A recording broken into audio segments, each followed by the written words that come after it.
panel diskusi. Untuk itu telah hadir di depan kita pada saat ini 3 orang bapak dan ibu narasumber.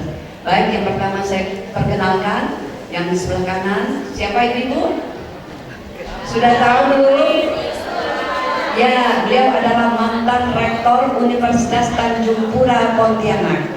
Sekarang Ketua Orwil IJMI Provinsi Kalimantan Barat. Mohon tepuk tangan untuk Bapak Profesor Dr. Tamrin Gusmandia. Yang di sebelahnya adalah siapa ibu-ibu? Kenal enggak? Nah, kenal katanya, yaitu Ibu Herkulana, Kepala Dinas Pemberdayaan Perempuan dan Anak. Tepuk tangan untuk beliau. Cantik, modis penampilannya ya.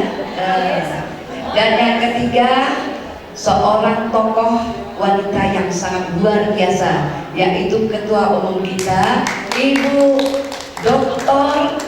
Welia Safitri MSI. Mohon tepuk tangan. Nah, ibu-ibu sekalian, kita akan memberikan kepada masing-masing narasumber untuk tampil berbicara, menyampaikan ide, gagasan, harapan maupun kritik, bahkan mungkin selama masing-masing lebih kurang 10 menit. Setelah itu kita akan buka sesi tanya jawab. Jadi mungkin bisa disesuaikan mengingat waktu sudah jam 11:05. Saya silakan terlebih dahulu, yaitu Bapak yang cakep sendiri, Bapak Tamrin Usman, silakan. Assalamualaikum warahmatullahi wabarakatuh. Alhamdulillah wa syukurillah wa la hawla wa la quwwata illa billahil aliyyil azim. Asyhadu an la ilaha illallah wahdahu la syarika lah wa asyhadu anna Muhammadan abduhu wa rasuluh. Allahumma shalli ala sayyidina Muhammad. Yang sama-sama kita hormati, kita banggakan Ibu Ketua Umum Pengurus Pusat Perempuan IJMI. Selamat datang Bu Welia. Kemudian yang sama kita hormati Ibu Dr. Herkulana. Kalau lagi Hercules ya. Ini beliau memang birokrat ya di pemerintah provinsi, sudah muter-muter ya, pernah kepala biro, pernah di macam-macam. Sekarang beliau kepala dinas untuk pemberdayaan perempuan dan anak. Wah, ini menarik. Kemudian tentu saja Ibu Marti, ketua kita yang baru. Selamat bertugas Bu ya, mudah-mudahan kita semua lancar. Saya diberi waktu 10 menit, sangat pendek. Tetapi saya ingin mengkoreksi judul yang dikasihkan ya, tidak bicara masa lalu tapi bicara masa depan. Sebelum dimulai saya ingin berpantun. Jalan-jalan ke Jeruju, cari ikan dapat cumi. Kalau Indonesia, kalau Kalimantan Barat mau maju, jangan lupa perempuan IJMI. Salah satu jalan, jangan banyak ya. Bapak Ibu yang saya hormati, jangka panjang Indonesia sudah bersepakat bahwa siklus kemerdekaan Indonesia, siklus kejayaan Indonesia itu per 100 tahun. Hitung-hitung 2045. Mau malam, apakah saya masih diberi kesempatan? Saya baru umur 61. Baru umur 61 ya. Nah, artinya 2045 disepakati, ya kan? Bukan sekarang, sebelum-sebelumnya juga disepakati bahwa itu adalah Indonesia merdeka 100 tahun sebagai era emas Indonesia. Pertanyaannya, siapa kita? Nah, untuk itu mari kita lihat jangka pendeknya. Artinya skop Kalimantan Barat. Kalau jangka nasional, skop nasional. Menarik tadi semboyan perempuan IJMI, cendekia, mandiri. Nah, ini mantap ini karena cendekianya itulah nanti mandiri. Kalau tidak mandiri berarti belum cendekia. Nah, itu konsekuensi. Nah, kabar sayang. Tapi ada ikhtiar, kita stunting. Saya tuh kadang tidak mikir juga ya, tidak masuk akal ya. Kok kalau macam stunting sih? Kita senyaman nggak nanggo ikan ya. Nah, kemudian melebarkan jala, dapat apa-apa gitu ya. Kemudian di darat kita juga mudah ketemu protein dan sebagainya. Kok bisa stunting ya? Sanggau yang daerah perbatasan penuh dengan sawit, penuh dengan ringgit karena ada perbatasan darat ya. Dan kota Pontianak juga yang banyak sungai dan sebagainya. Kok stunting ya? Nah, ini perlu menjadi perhatian ya. Siapa yang bisa memperhatikan? Nah, sudah terbukti dari zaman ke zaman ya, perempuanlah yang sudah terbukti. Saya melihat kondisi real saya ya, saya bukan dari keluarga yang sejahtera. Bisa jadi terkategori prasejahtera. Makan daging waktu kecil itu setahun sekali. Kalau sudah Idul Fitri, nah, ya gitu kan? Sama rupa kita nih ya. Tapi saya jadi profesor, ya gitu kan? Tidak ingat-ingat masa lalu. Pintar mama saya tuh. Kalau tak pintar jadi profesor saya, ya kan? Tak jadi rektor saya, gitu kan? Jadi saya ketua ICMI itu saya ralat. Saya ketua ICMI itu sebelum jadi rektor. Berkat ICMI lah saya jadi rektor. Ini rahasia ya, saya ngomong sama orang ya. Siapa dulu Menteri Pendidikan Nasional? Profesor Muhammad Nuh, orang ICMI. Siapa Prof. Jimli Asidiki? Orang ICMI. Saya lapor dia, bang, aku mau jadi rektor bang. Bentar, aku trepolo. No, jangan lupa, tak boleh jadi rektor. Jadi rektor. Nah, jadi nanti kita doain nih Bu Ketua kita ya, yang maju caleg dari PKS, ya kan? Pokoknya lupakan PKS-nya, ingatnya perempuan, it's me. Kita doakan jadi kan gitu. Nah, jadi saya melihat ya bahwa di tangan perempuan itu jadi. Banyak keluarga yang berantakan kalau salah satunya hilang. Tapi ketika satu saja masih lancar, single parent, kalau suaminya meninggal, tenang-tenangnya istrinya kan lancar ya anak-anaknya. Tapi kalau dibalik, mamanya meninggal, bapaknya kalau kabur, tidak pula, ada juga. Nah, oleh sebab itu sudah terbukti. Saya ketika mau menjadi rektor, saya bilang sama mama saya, Pak, tolong doakan Pak ya, biar saya menang nih Pak, jadi rektor. Mama saya itu tak tamat SD, ya kan? Baca Quran pun tak bisa, tapi kalau ngaji lancar, ya kan gitu. Nah, jadi beliau bilang apa? Almarhum beliau, almarhumah beliau bilang, kalaulah sajadah ini bisa berbicara, malah nggak mati saya, ya kan? Artinya beliau itu tak putus-putusnya doakan anaknya, karena kesuksesan itu tidak hanya sekedar soal pemenuhan kebutuhan material, tapi juga spiritual. Ada komunikasi ya. Makanya kita beruntung nih jadi orang Indonesia yang khususnya kalau lihat Pancasila, sila pertama ketuhanan Maha Esa. Kita beruntung jadi manusia, tapi keberuntungan itu jangan setengah-setengah, harus lebih. Sekali beragama benar dan dengan pemahaman yang benar. Jangan mendengar-dengar dia permukaan saya. Nah, kita nanti tidak terjadi. Ibarat nasi, masaknya nanggung, tidak bisa dimakan. Nah, ibu-ibu, bapak-ibu saya hormati, itu satu. Nah, kemudian ini itu stunting ya. Kemudian, ya, bapak-ibu yang saya hormati, soal kualitas sumber daya manusia kita, ya, bahwa indeks pembangunan manusia Kalimantan Barat itu sangat rendah. Rata-rata, saya ini tak terhitung, karena rata-rata tamatan pendidikan masyarakat Kalimantan Barat hanya tamat kelas 2 SMP. Rendah sekali. Apa yang bisa kita bayangkan? Nah, ibu-ibu, bapak, kalau kita lihat Korea, bapak dijawab benar, contoh Korea. Ini penting. Korea itu 90%. Artinya apa?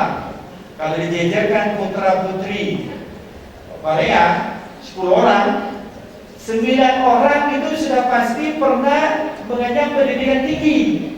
Sedangkan yang satu itu tidak, ya. Pendidikan tinggi itu bisa politeknik juga pendidikan tinggi, ya. Selain SMA lah, gitu ya. Nah, sekarang kalau begitu bisa apa Korea?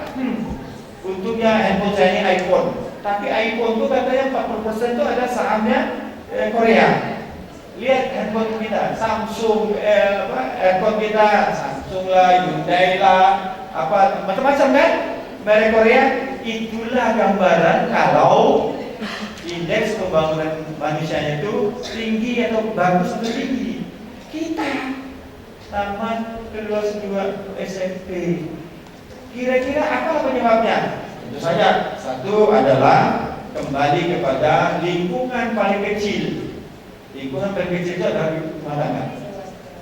Saya ini alhamdulillah lingkungan saya itu tak bagus, tapi lingkungan di rumah saya itu bagus. Ibu Bapak tahu kan, saya ini lahir dan besar di kampung dalam, di Keraton. Tahu kan? Saya profesor. Daerah Bromo. Nah itu, meskipun daerah keraton, karena kemiskinan. Nah itu. Nah, tapi alhamdulillah orang tua mama saya, orang tua saya itu berupaya. Kami dulu kecil-kecil kalau makan ikan, alah ikan kumpul itu tak sentuh, kecil amat kan tuh. Ikan tenggiri, ikan kakap, ikan tongkol, ikan mayong, enteng aja enteng. Ternyata dahulu kala itu ikan itu murah. Sekarang ikan itu yang kita makan sudah mati berkali-kali, betul tak tuh? Sekali tangkap, naik di kapal, 1 kali mati kan? Nanti sampai ke tempat penampungan, didinginkan 2 kali mati kan? Kemudian dari tempat pendinginan dibawa ke katakanlah pasar Pelanggoyan, gitu ya? 3 kali mati, sampai ke rumah kita berapa kali mati? Nah, sekarang itu pemerintah mengajarkan makan ikan. Ikannya mana? Ikan mau. Ya kan? Kan lucu nih, saya sudah melakukan survei kesuburan laut dari utara Kalimantan di pantai Kalimantan Barat ini sampai ke selatan, subur semua. Cuma kalau udah malam hari di perbatasan kita sana itu terang benderang kapal ikan siapa? Bukan kayak gitu, bukan. Kapal narasi. Kemana yang lainnya? Hidup ya dia. Tapi sudah dapat cuan. Itu nah. Oleh sebab itu, di cerita soal stunting, ya kan ya, dengan kelimpahan sumber daya alam kita, rasanya mustahil jadi stunting. Oleh sebab itu, kalau saya bisa simpulkan bahwa satu, tentu saja di tangan ibu-ibu ini insya Allah itu bisa beres. Kemudian kedua, ibu-ibu harus cerdas. Kan sudah bergelar cendekia, ya kan? Mak saya itu tak tamat SD, tapi pintar beliau meramu makanan. Apa dimakan? Satu, tercalok. Kedua, itu tauco. Kecap asin. Dulu kan ada kecap manis. Kecap manis kan impor dari Jawa ya. Sorry bu, saya speaking English bu. Nah, kan apalagi kan ya, semua produk-produk fermentasi itu disuguhkan kepada saya, termasuk tempe. Ya karena tempe di situ. Karena saya alumni Prancis, harusnya tempe tulis T, nya itu conteng, tem. Nah, kalau nggak diconteng, tem. Jadi tempe. Kalau dikasih conteng kita tempe. Nah, oleh sebab itu pintar saya tuh. Saya tahu pintar itu setelah saya dewasa. Pintar ibu saya, mak saya ini ya. Dikasihnya anaknya makanan hasil fermentasi. Itu sangat bagus. Coba bapak ibu-ibu lihat saudara kita yang sebelah, Tionghoa, apa yang makannya? Semuanya hasil perang, hasil fermentasi, sampai-sampai sawi itu difermentasi, ya kan? Apa kira sawi itu tidak ada protein? Ada. Pokoknya bu, ini saya orang kimia, ya. Di alam itu Tuhan sudah siapkan. Ada 3 sekawanan, ya kan ya? 3 kawan ini.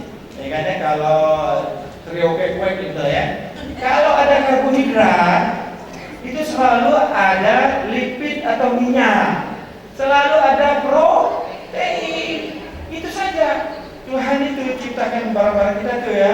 Ya kan, kalau Tuhan ngomong kita nih, kali suap-suap kita. Apa?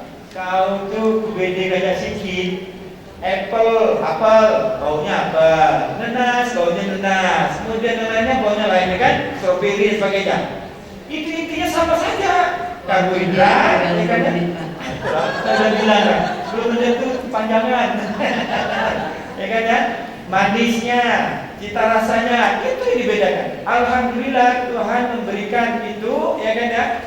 Warna-warni buah-buahan itu dibedakan bukan karena warna-warni. Kasihan orang buta, tunanetra, tak tahu dia ini apa nih ya. Ini kan aku tak bisa tengok warnanya apa, bentuk dia mana gitu kan. Tapi Tuhan bedakan dari bau, cita rasa. Ketika dia semprot baunya jeruk atau lemon, jeruk nih, ini lemon ini, tahu ya dia kan. Ketika cium nenas, ini nenas, ya kan. Belum dia lihat bentuknya. Nah itulah maha adilnya Tuhan, ya kan. Dibedakan dengan cita rasa dan bau sehingga orang itu pun tahu, orang tunanetra pun tahu. Aku tahu ini orange, oh ini nanas, oh ini strawberry. Nah itu. Nah oleh sebab itu Bapak Ibu yang saya hormati, nah di tangan perempuan, ya kan, saya yakin kita bisa menyongsong, ya kan, menyambut Indonesia emas, ya. Tahun 2045, sahabat, bukan tahun depan. Ada waktu. Tapi yang segera kita lakukan ini, ibu-ibu nanti balik, buat daftar menu. Nah, nanti suami kan kaget kan nih, aku bilang nih, ini dah hasil perempuan ismi. Ada daftar menu, apa mahal dia, $2 VIP lah, gitu ya. Bikin ada tenjalo, ya kan, ada tauco. Kenapa hasil perang ini, hasil fermentasi ini bagus? Karena dia menyediakan asam amino esensial yang diperlukan para kita. Di ruang ini ada dokter, tadi saya dengar ada bu dokter. Nah, itu penting. Kata Al-Ghazali ya, Imam Al-Ghazali katakan, yang memutuskan itu bukan di sini, yang memutuskan di sini. Sini itu nyimpan. Apa gunanya tadi itu yang protein hasil fermentasi itu? Untuk menambah memori kita. Kalau handphone kita lemot, pasti memorinya sudah penuh. Tapi kalau memori yang dirusakan, pintar handphone aku ini. Sama lah kita kan, kalau memorinya besar, luas, makanya ibu-ibu saya titip satu ini oleh-oleh dari Prancis yang bagus. Kalau nanti saya kan tak bilang ibu-ibu yang mau punya anak ya, yang nanti dapat cucu, ya, ataupun dapat anak boleh lah. Jangan bayinya ditiduri terlentang gini, nanti digepeng. Tapi tidak apa-apa, saya kan gepeng juga, minta juga, ya kan ya. Biasakan mulai miringkan ke kanan atau miring ke kiri sehingga ini denjol. Gitu berdenjol. Saya, anak dan cucu saya semuanya berdenjol. Kalau dia pakai siput cantik ya, meskipun pakai kerudung tetap cantik. Nah, itu kenapa dipercaya bahwa makin luas kepala otak kita di belakang ini, otak pintar nih. Ini kan otak kiri, otak kanan itu ada kepintaran dan seni. Kalau volumenya luas, maka diyakini pintar. Meskipun saya gepeng, pintar juga, kan ya. Ini oleh-oleh ini, jadi makanya harus kuat ibu perempuan ya, ibu ya, perempuan kuat. Karena kata-kata cendekia, ini penting ini. Dan kalau udah cendekia, insya Allah mandiri. Ngomong sampai sore jadi. Jadi gini caranya, pokoknya intinya adalah harus ada kalau cendekia itu biasanya tuh dia kreatif. Kreatif itu banyak cara, ya, banyak cara. Nah, nanti kalau dia banyak cara dia realisasikan, itu namanya inovatif. Tapi cuma kalau bisa begini ngomong ya kita nih, gitu kan nih. Tapi apa faktanya tak ada. Ketika kreativitas itu sampai di mulut direalisasikan, itu inovasi, inovatif. Nah, makanya saya yakin ibu-ibu dan saya yakin Kalimantan Barat ini kaya ibu-ibu. Tak usah jauh-jauh lah, tanam piara lele bisa, ikan kaloi bisa. Nah, nggak tahu kan ini bukan kaloi kan? Ikan mujair. Nah, kemarin itu saya cerita sama anak saya, ikan kaloi kan? Kok tak tahu naik? Aku kecil-kecil itu miara ikan kaloi di tempayan gelas, gitu kan? Nah, sekarang itu namanya tuh mujair. Kita dulu tidak makan kaloi, kita udah piara, gitu kan? Nah, kita punya apa yang lagi saya kapal sulu ada ya. Kapal sulu itu luar biasa itu. Ada ikan yang mahal bu, 1 kilo hidupnya itu sekian juta bu. Ikan semak sema atau apa? Itu selalu dijual di sebelah. Jadi Kalbar ini berbatasan dengan Sarawak. Jadi kita kalau ke Kucing dari sini 5 jam udah sampai border. Nah, oleh sebab itu saya yakin, ya kan, kalau dari perempuan yang kita perempuan isu ini, kalau dia sudah jadi sendikia, ya kan, saya yakin kita bisa mandiri. Kita mulai dari skop kecil saja, skala kecil saja, jangan kita pikir apa. Dan yang paling penting adalah, Bu, kita ini sering punya banyak ide, tapi idenya kandas. Ya, minimal itu kandasnya itu hanya untuk konsumsi rumah tangga sendiri. Untuk mandiri, Ibu jangan lupakan soal berdagang, karena itu sunnah Rasulullah.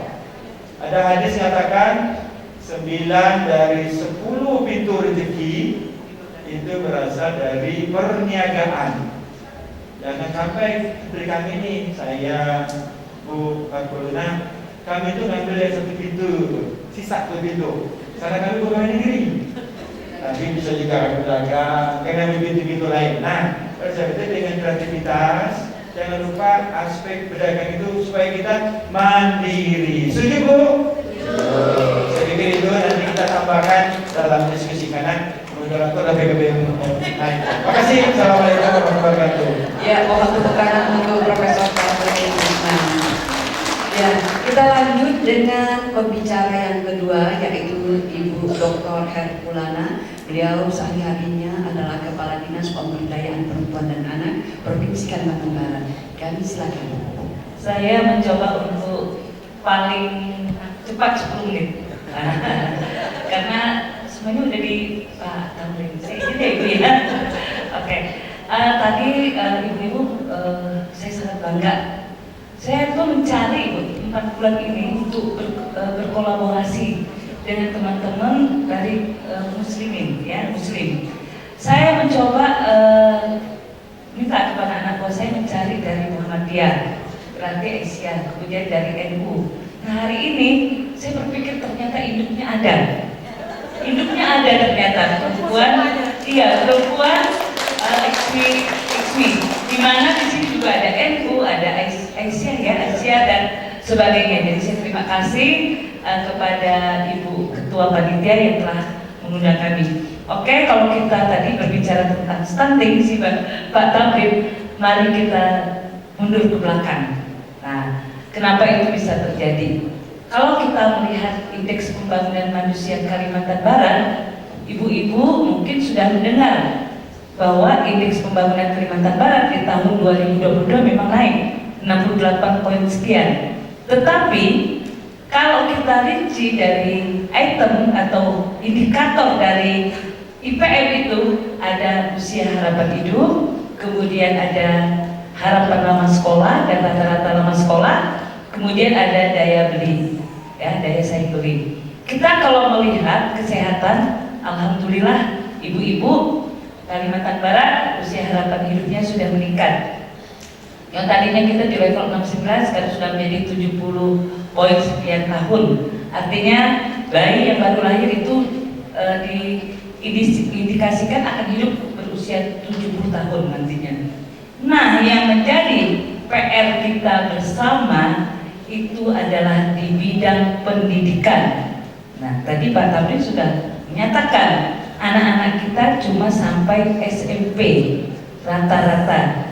Nah, kita lihat rata-rata lama sekolah Kalimantan Barat 7,59, tetapi paling rendah nomor 2 di Indonesia. Kita paling rendah nomor 2 di Indonesia. Mari kita lihat Nah, harapan anak sekolah kita meningkat 12, sekian tahun. Tetapi rata-rata lama sekolah kita nomor 2 terendah, harapan lama sekolah kita meningkat di sekitar posisi ke-26 dari 34 provinsi. Kalau kita melihat, kita detailkan, kebetulan saya ini mantan Balitbang, jadi saya mencoba memilah data. Rata-rata lama sekolah yang paling banyak putus sekolah adalah anak perempuan. Nah, mengapa demikian? Anak perempuan kita menikah di usia anak, jadi bukan usia dini, bukan pernikahan dini. Karena kalau berbicara usia dini berarti kita berbicara dari 0 sampai 7 tahun, itu usia dini. Nah, mengapa anak-anak kita menikah terlalu cepat? Nah, ini yang menjadi PR kita bersama. Kita coba breakdown, ternyata anak-anak yang menikah di usia perkawinan mereka di usia muda ternyata kebanyakan dari keluarga yang broken home. Itu yang pertama. Yang kedua, orang tuanya bekerja di luar negeri, jadi bapak dan ibunya jadi satu Kak Toyib, satu Bang Toyib. Nggak pulang-pulang, si anak diasuh oleh orang lain. Nah, artinya inti yang terpenting tadi bapak katakan adalah keluarga. Nah, ini tadi bincang-bincang saya melihat program dari ICMI itu ada keluarga sakinah. Nah, inilah tugas perempuan ICMI, tugas kita bersama bagaimana keluarga kita nanti ke depan menjadi keluarga sakinah. Nah, kemudian kita melihat akibat perkawinan anak tidak siap untuk menikah karena kesehatan reproduksinya masih ada dokter di sini ya, belum siap, kemudian mentalnya belum siap. Mengakibatkan yang pertama adalah perceraian perceraian tinggi di Kalimantan Barat, termasuk Kota Pontianak, perceraian paling tinggi. Nah, kemudian yang kedua, si anak karena tidak siap untuk kesehatan reproduksinya, kemudian dia tidak mau minum tablet tambah darah, dia menyebabkan anemia.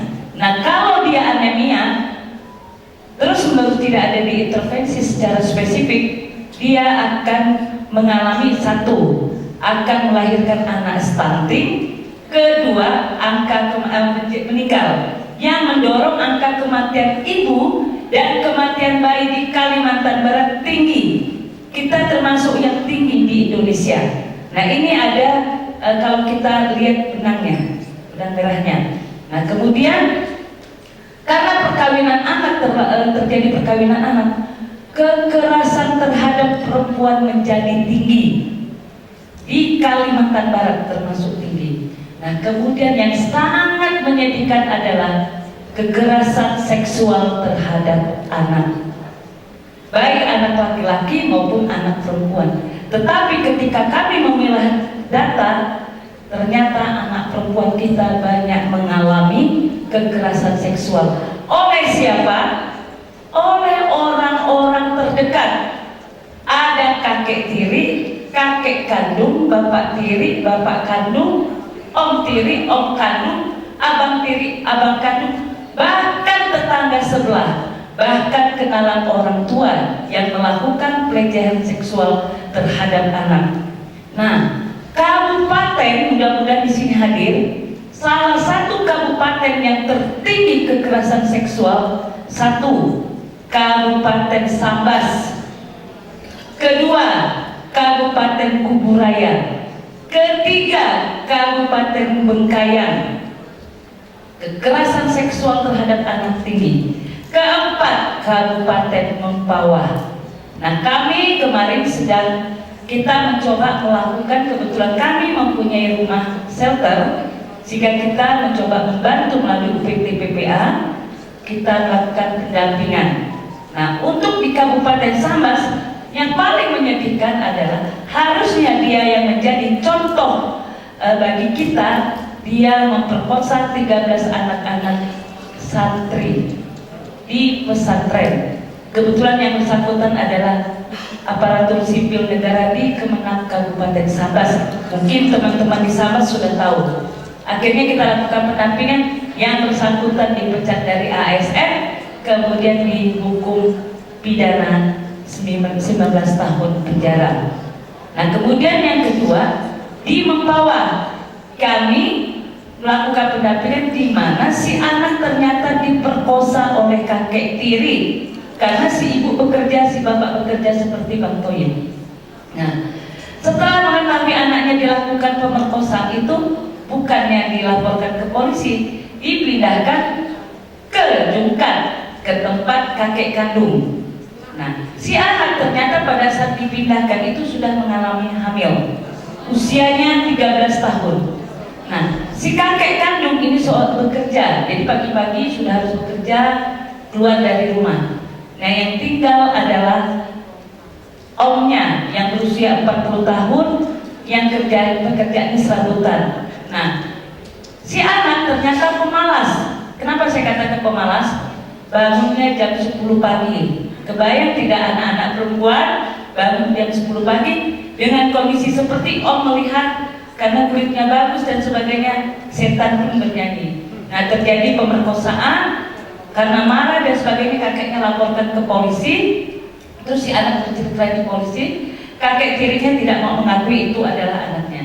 Oke, kita tunggu dia sampai melahirkan. Nah, kami tidak berani tes DNA pada saat bayi di kandungan karena itu mungkin bagi saya itu sangat berbahaya. Nah, akhirnya pada saat anak sudah lahir, kita tes DNA 40 hari, kemudian kita tes DNA yang anak tersebut adalah anak kakek tirinya.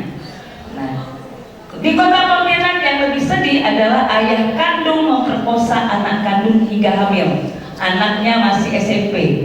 Pada saat anak lahir, karena tidak menikah, orang tua malu, bayi dimasukkan ke dalam kartu keluarga atas nama si keluarga bapaknya, tetapi dia menjadi cucu, bukan menjadi anak. Nah, ini yang ada di depan mata kita yang memang jarang diekspos oleh media, kecuali dari Tubuh Raya itu sering ekspos. Kalau baca Tribun online dan sebagainya sering terjadi, atau Instagram. Nah, ini sering terjadi. Nah, hal-hal ini pada saat 4 bulan saya masuk ke Dinas Pemberdayaan Perempuan dan Perlindungan Anak, yang tadinya saya pikir, tenang-tenang aja, tidak banyak persoalan. Nah, tapi 4 bulan ini akhirnya saya mengambil, saya ajak teman-teman, ini dari sisi aspek ekonomi berdasarkan data, perempuan cukup bagus, partisipasi angkatan kerja kita cukup bagus. Tetapi ada hal-hal tertentu yang masih perlu dikolaborasikan dengan ormas-ormas yang ada, yaitu ormas perempuan yang ada di Kalimantan Barat. Makanya kami mengajak dan sering mengundang teman-teman untuk hadir di dalam sosialisasi dan sebagainya. Yang pertama, program dari kami adalah peningkatan pemberdayaan perempuan melalui kewirausahaan. Mengapa demikian? Kalau perempuan memiliki usaha, memiliki uang, memiliki pendapatan, dia akan bisa mendukung keluarganya untuk pertama pendidikan, kemudian kesehatan anak. Nah, itu yang kami pikirkan. Karena sekarang perempuan tidak perlu jauh-jauh bekerja, cukup di dalam rumah. Mengapa demikian? Karena kita berada di era digitalisasi. Ibu-ibu semuanya pegang handphone. Nah, dengan handphone kita bisa menghasilkan uang. Saya dengan handphone bisa menghasilkan uang. Nah, seperti itu. Nah, tadi katanya pendapatan lain-lain. Jadi kita dengan handphone kita bisa menggunakan uang. Saya mungkin melalui ibu-ibu IXMI, mari kita membantu teman-teman perempuan kita yang mempunyai potensi dan bakat. Misalnya dia penjual keripik, bisa membuat keripik. Why not? Mengapa tidak? Keripiknya kita promosikan melalui handphone. Nah, kemudian nanti setelah cukup ramai, didaftarkan hak merek sebagai hak kekayaan intelektual ibu-ibu. Nah, kemudian yang kedua, kami melakukan sosialisasi dan perlindungan terhadap perempuan dan anak. Nah, untuk pencegahan perkawinan anak, kami akan bekerja sama dengan ormas semuanya yang ada di Kalimantan Barat, perempuan maupun dari ibu-ibu di partai politik, bahwa ini merupakan isu strategis mereka untuk kalau mau jadi anggota legislatif, ibu-ibu terkait dengan ini, pencegahan perkawinan anak. Nah, kami sudah sosialisasikan ke sekolah-sekolah. Nah, kita membuat daftar di mana yang anak-anak sekolah yang banyak menikah. Nah, kita masuk di situ. Nah, di beberapa sekolah. Nah, kemudian kami juga melakukan kerjasama edukasi ibu-ibu terkait dengan gizi. Nah, supaya tak stunting. Tadi kalau Bapak bilang makan cencalo, ikan teri itu protein, memang protein tinggi. Nah, bagi ibu-ibu yang nanti calon ibu maupun ibu-ibu yang sudah mau jadi calon nenek, hati-hati di dalam memberikan edukasi gizi kepada anak perempuan. Nah, kita oleh sebab itu kami satu program kami adalah peningkatan keluarga berkualitas, di mana di dalam peningkatan keluarga berkualitas itu akan mengarah kepada kesetaraan gender dan pemenuhan hak anak. Nah, ibu-ibu kalau nanti menjadi nenek, nah, pada saat sperma bertemu dengan telur, itulah sudah dihitung 1 dari 1000 hari kelahiran kehidupan. Jadi pada saat sperma telur dan saat sperma dan telur bertemu, itu sudah 1000 hari kelahiran, kehidupan. Artinya ibu-ibu dan calon ibu nanti calon pengantin bisa memberikan edukasi. Ibu hamil kita harapkan bisa makan daging, makan telur, makan ikan untuk pertumbuhan otak janin supaya anak kita pintar. Nah, setelah bayinya lahir, dari 0 bayi 0 hari sampai 6 bulan ASI eksklusif. Nah, ada dokter Nelly itu, dokter tadi saya di Udarma Nelly. Dari ASI eksklusif jangan diberi makan apapun, biar cucunya nangis, karena kami menemukan ternyata peran nenek itu penting di dalam pencegahan stunting.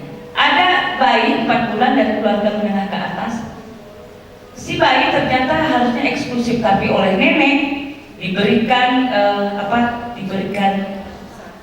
bukan pisang, es krim. Nah, kemudian program kami yang bisa berkolaborasi lagi dengan ibu-ibu nanti dari baik dari yang di kabupaten maupun di provinsi, kita melakukan namanya pencegahan terhadap tindak pidana perdagangan orang. Kenapa demikian? Karena kemarin saya pulang dari Jakarta, 70 orang warga negara Kalbar masuk di dalam TPPO di Kamboja, dan yang paling besar adalah dari Sambas dan Kayong Utara serta Kelapang. Anak yang paling banyak di situ adalah perempuan. Nah, seperti itu. Jadi sama-sama kita nanti melihat program. Jadi program kami secara besar seperti itu, karena saya tadi janjinya 10 menit, sudah hampir 15 menit. Nanti kita diskusi. Saya serahkan kepada moderator. Terima kasih. Kita tepuk tangan yang mulia untuk Ibu Dr. Herkulana. Dan selanjutnya adalah pembicara yang ketiga, yaitu Ibu Ketua Umum Perempuan IJMI Pusat, kepada Ibu Welia Safitri. Kami silakan. Kami masih dengar pesannya.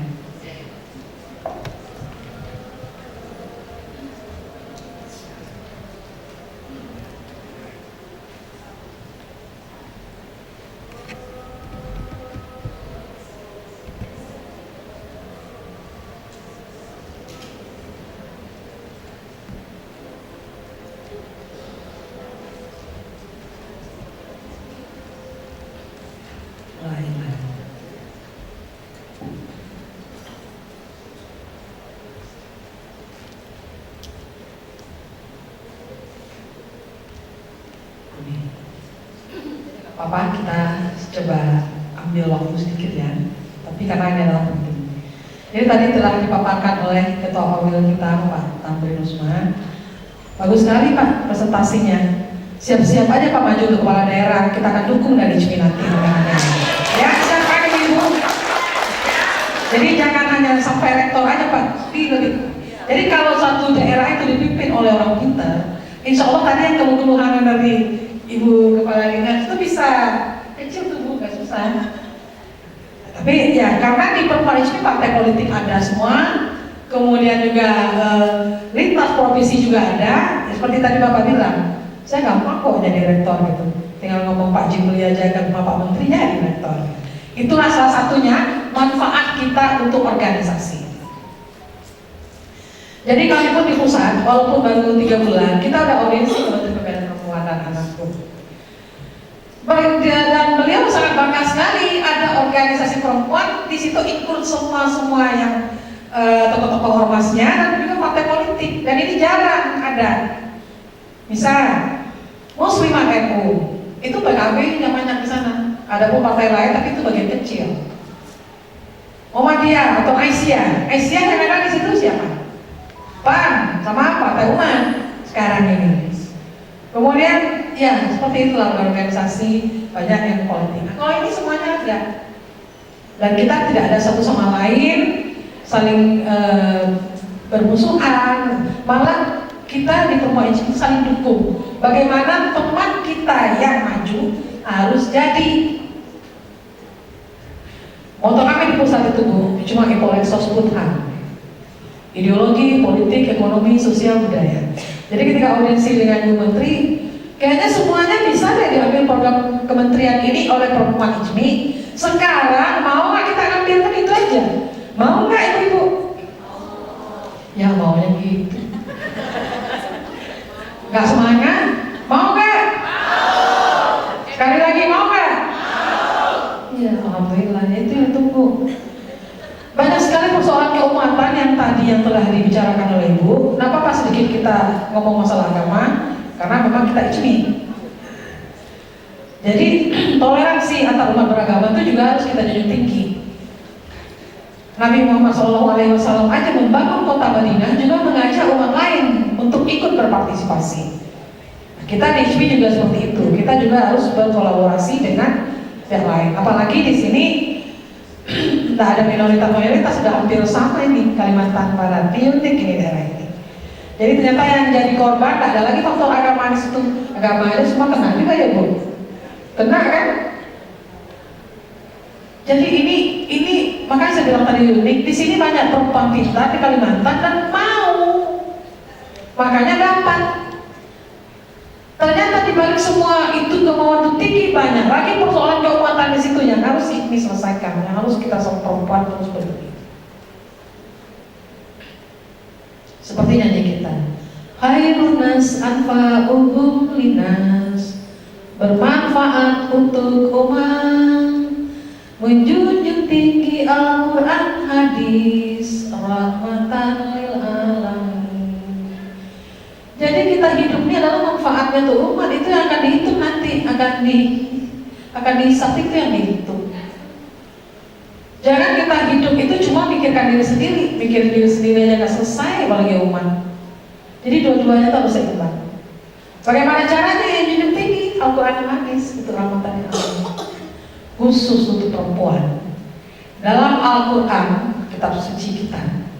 Tadi Ibu udah bilang tadi proses, bagaimana proses tadi dalam perut Ibu kan, kita juga ada ayat khusus untuk itu. Jadi dalam Al-Quran ada surat namanya An-Nisa. Kemudian ada surat namanya Al-Baqarah, artinya apa? Sapi betina. Ada kata-kata tiang dalam Al-Quran 2. Yang pertama sholat, tiang agama. Kemudian perempuan, tiang negara. Apabila perempuannya rusak, maka negaranya akan rusak. Tadi saya sedih loh.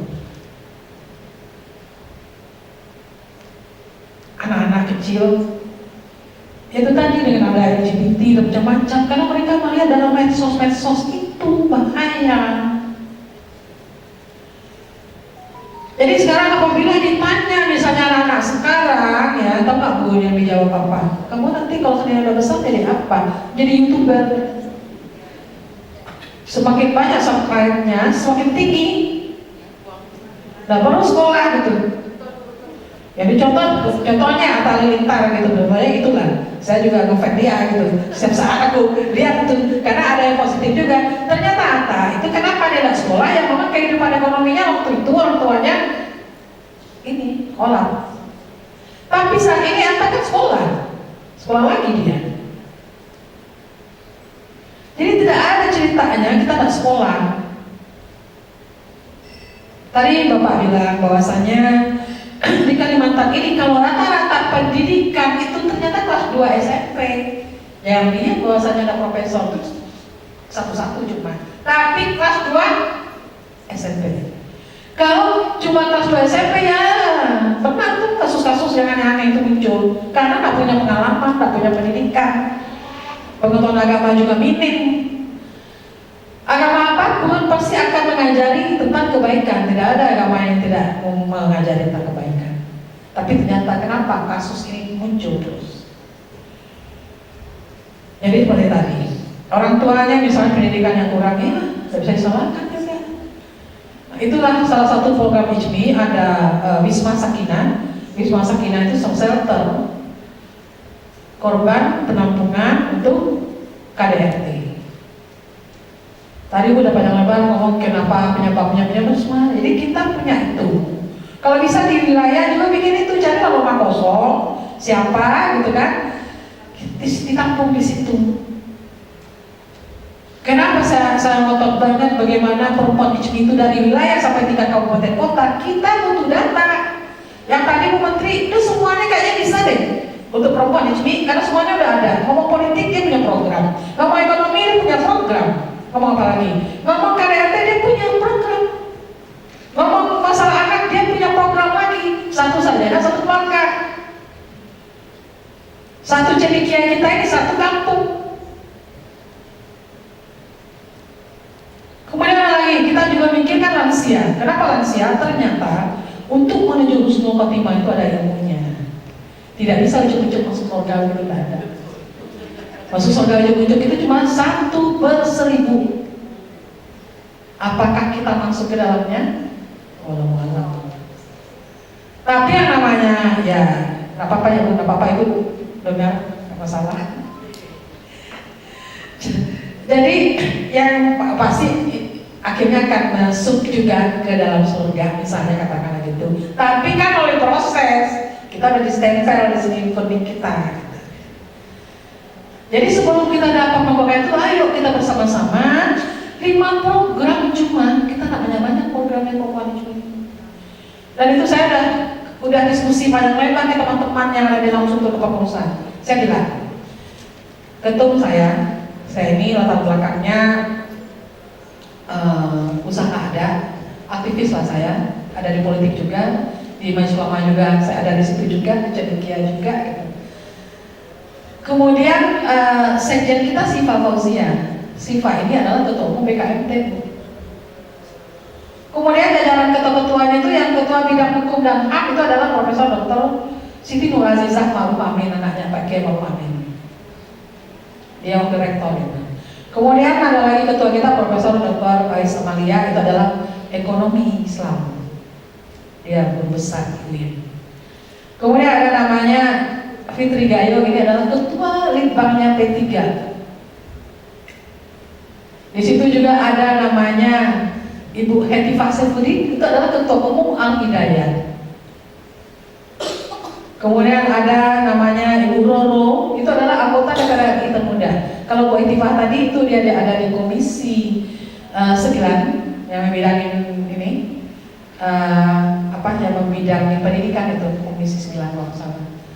Kemudian Ibu Roro ini adalah wakil ketua komisi 6 DPR RI, itu adalah membidangin UKM perdagangan termuda.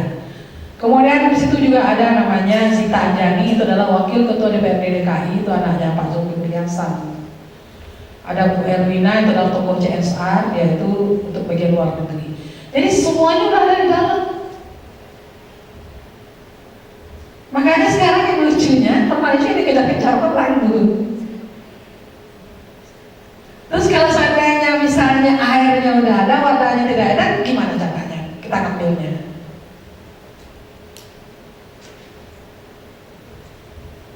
Yang nama pendidikan itu juga tutul ilmu minal mahdi ilalahdi. Tuntutlah ilmu dari ayunan sampai yang makan tidak kubur. Saya hari ini juga masih sekolah saya Bu. Pagi-pagi jam 6 saya udah zoom tadi. Dalam keadaan sakit juga tadi nggak kelihatan sakit. Jadi ternyata aktivis itu kalau ada kegiatan seperti ini dia sembuh sendiri. Nggak tahu. Benar nggak itu? Makanya orang benar itu ini sakit gitu. Orang nggak tahu. Nanti udah sampai di kamar dan kambuh lagi gitu. Makanya saya kepengen sekali ketemu dengan saudaraku, teman-teman sama perempuan di sini seluruh Indonesia. Pengen saya ambil untuk semua pelatihan-pelatihan. Karena itu tadi dikejar-kejar kita ini dengan program Kementerian PPP. Ketika saya bilang pesantren lansia itu kan, terus kata Bu Menteri, Pak, berapa kali itu sih kamu? Pak, bikinin dong pesantren kilat untuk ibu-ibu. Nah, pesantren kilat untuk ibu-ibu, jadi bukan untuk lansia, untuk ibu-ibu. Biar anak-anak ini juga bisa diberdayakan anak-anaknya ini loh, pesantren itu tuh Bu, dalam Islam ya, pendidikan secara keislaman. Terus nanti di Kristen atau di agama lain kan juga ada program kayak gini. Ini belum ada di departemen manapun. Jadi ketika HMI mencoba, ya udahlah yang kilat-kilat aja. Kalau bikin pesantren beneran, bangun gedungnya dulu, lama. Cari gurunya, bikin guru-guru, lama. Lebih baik sekarang ada tempat di mana gedung kosong kita pakai. Syukur-syukur ada mau digratisin kan apa? Itu bisa kita ini. Terus mengenai politik, kita juga ada sekolah politik perempuan HMI. Bu menjadi caleg, saya bilang aja. Saya ini mantan caleg 3 periode, nomor urut 1 terus. Di media sudah ada namanya Wilia Savitri itu akan melenggang ke DPR RI itu berkali-kali. Tapi ternyata setiap hari suara saya hilang di KPU. Kita lebih baik memberikan yang begini. Jadi kalau gitu gimana? Ini akan bantu dia menjaga suara kita, teman-teman kita semua perempuan itu. Nggak usah lihat nomornya, mau nomor apa kek gitu. Nomor piro, wani piro itu tidak berlaku di perempuan di sini. Tapi bagaimana kita bisa menggolkan, menjadikan teman-teman kita yang jadi caleg jadi. Iya, yang penting itu solid, itu yang penting. Ini sesuai dengan judul yang di atas itu. Ini yang penting. Terus referennya kita bersatulah tegakkan panji Islam untuk kesejahteraan muslimah Indonesia. Jadi lagu-lagu itu semua itu adalah itu cita-citanya. Itu saya ciptakan nyanyi itu lagu himne itu tengah malam, tengah malam itu. Nah tahu habis sholat saya berdoa di tengah malam, terus itu kata-kata itu, iya ya. Biar nanti muncul tuh tokoh-tokoh. Jadi jangan jadi caleg aja, maju ke kepala daerah, maju wali kota, maju bupati, bapak maju gubernur gitu. Mas tidak bisa. Kalau saya nggak tahu ya, kata ibu saya terlalu hak itu cuma Allah dan ibu. Dan beliau yang paling ngerti kita. Tadi yang seperti bapak bilang, kita bukan keluarga yang kita keluarga biasa aja, tapi tetap doa ibu bisa jadikan anak yang profesor, gitu. Bisa ini doa ibu juga bisa menjadikan anaknya orang hebat. Nah, kalau ibu saya doanya untuk saya tuh jadikan anak saya itu bermanfaat untuk orang banyak. Cuma itu aja tuh doa ibu. Apakah masuk DPR atau tidak itu tidak tahu. Tapi saya juga heran umur 31 tahun saya sudah jadi anggota DPR RI. Masih muda banget waktu itu. Makanya saya bangga dengan perempuan Kalimantan Barat dari dulu. Saya dulu aktif di HMI. Aida mana Aida? Enggak datang. Saya terkalah dengan ini. Oke, sini. Aida itulah perempuan pertama yang jadi ketua cabang HMI.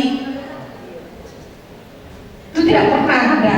Jadi sejak saya ketemu di Kongres Surabaya waktu itu tuh tahun berapa ya? Tahun 94. Itu Ida bertambah terus Pak. Ternyata ketemu lagi di Kolom HMI.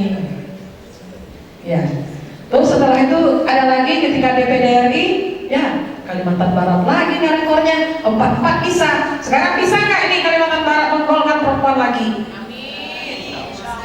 Aminnya nggak kompak. Bisa nggak ini? Saya menginginkan bagaimana keluar dari ruangan ini para perempuan ICMI semangat. Kalau misalnya ibunda kita ini bisa menjadi legislatif dan daerah ini, minimal untuk kontribusi kegiatan kan bisa beliau yang tackle. Kalau bapak kita misalnya bisa menjadi kepala daerah kan juga asik juga kan, bisa ambil program untuk di daerah. Sehingga tadi yang diceritakan bapak tadi mengenai stunting, mengenai KDRT yang tadi ibu, mengenai anak itu bisa diselesaikan. Itulah motonya perempuan ICMI berakhlak, mandiri, ceria, bersama kita maju. Jadi teman-teman semua, ibu perempuan ICMI bantu juga saya. Kita udah gerilya kemana-mana di level atas. Kalau tidak punya data, apa yang mau kita ambil? Bantu ibu ini. Jadi kalau bukan dengan organisasi kita tuh lemah. Bapak udah buktikan, ternyata jadi rektor gampang kok. Ketika beliau ada pengurus ICMI bisa. Dulu itu malah ICMI itu diplesetkan Ikatan Calon Menteri Indonesia. Sama dulu sama Pak Ibi. Tapi sekarang udah mulai lagi nih Pak, dengan adanya Prof. Arif ini, semua batom-batom multi ini, perempuan, pemuda, Alisa Khadijah, kemudian LBK, ada lagi SIDES, diaktifkan lagi saja. Kita ada punya kantor baru yang permanen, ada 5 lantai. Lantai 3 khusus adalah kantornya Batom. Jadi kalau saya misalnya mengundang teman-teman ormas ke sana atau mengundang teman-teman dari mana, kita juga bangga. Dan kita dikasih ruang-ruangan satu-satu, kemudian ada ruangan rapatnya besar banget, juga ada ruang kecilnya. Nah, jadi kalau saya misalnya seperti tadi yang mau Pak bilang, kalau dibiarkan ngomong bisa lama-lama ini. Jadi lebih baik kita coba ditanya jawab. Banyak sekali hal-hal yang bisa kita selesaikan untuk bangsa ini, tergantung mau nggak kita. Tidak akan berubah nasib suatu kaum apabila dia tidak. Ya udah, itu dia jawabannya. Sekarang apapun itu, kita mau baik bangsa ini, tiangnya ke perempuan. Karena perempuan inilah, ibu inilah yang menjadi madrasah pertama bagi anak. Kalau ibu yang bagus didik anak, insya Allah anak-anaknya juga akan lebih unggul, dapat anak-anak unggul. Nah, ini program pemerintah ada banyak, satu keluarga satu sarjana. Kita ada bantu programnya Basnas. Gak mungkin Basnas semua untuk seleksi itu sebanyak itu. Dana zakatnya lumayan banyak Bu. Nah, jadi kalau ada misalnya saya dapat info misalnya dari daerah, misalnya oh kita butuh segini Bu, ini tinggal ngomong sama direktur Basnas. Terus kalau nggak Basnas, udahlah dibayar aja oleh basis yang ada di sini kan bisa. Kita bantu. Karena mereka personilnya juga sedikit. Begitu juga tadi yang keluarga Sakinah. Personil mereka sedikit, cuma 4. Ini ibu juga ada ratusan orang. Jadi kalau ini bergerak, masa tidak bisa kita menyelesaikan persoalan di daerah kita sendiri. Persoalan di Kalimantan Barat diselesaikan oleh 300 orang ibu-ibu. Dahsyat ini, tidak mungkin ibu sendiri. Data udah dikasih sama ibu. Sekarang bagaimana ibu bisa bantu? Itulah titipan dari perempuan ICMI Pusat. Bagaimana kita bersatu? Insya Allah nanti kita akan mengadakan Muzakarah Nasional Cendekiawan Muslimah. Saya minta itu di Istana Bogor.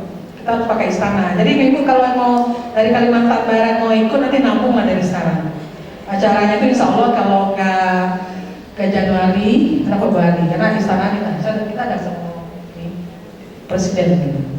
Jadi kita akan coba mengumpulkan cendekiawan muslimah seluruh Indonesia. Karena yang ada, jadi gini Bu, kami perempuan ICMI ini mau mengusulkan ya, bukan mengusulkan ya, mau memunculkan kuota 30% di semua lini. Yuk tepuk tangan dulu.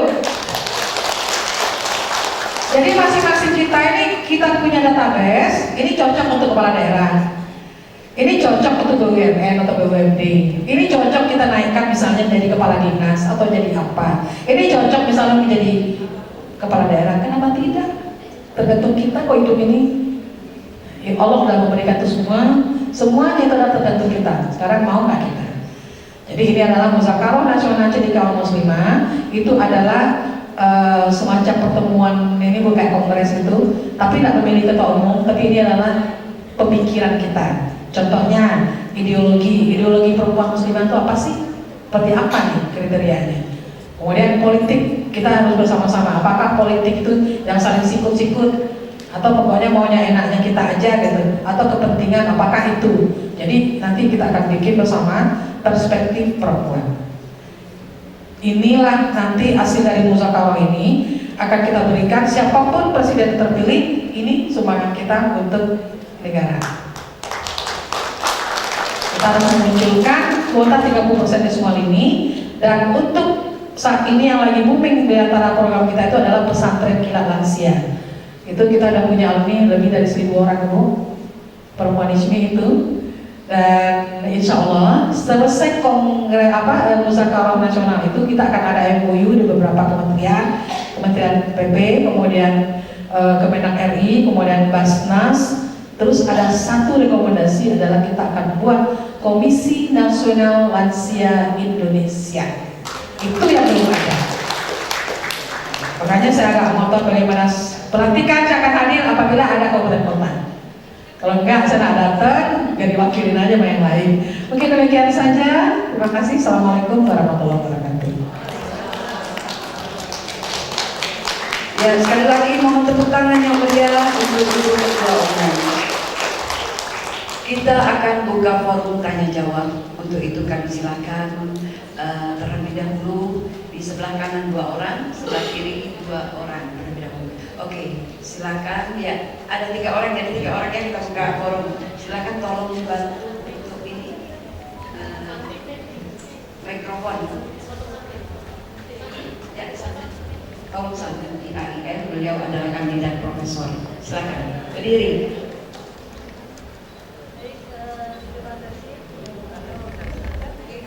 Ditekan. Nah, ya.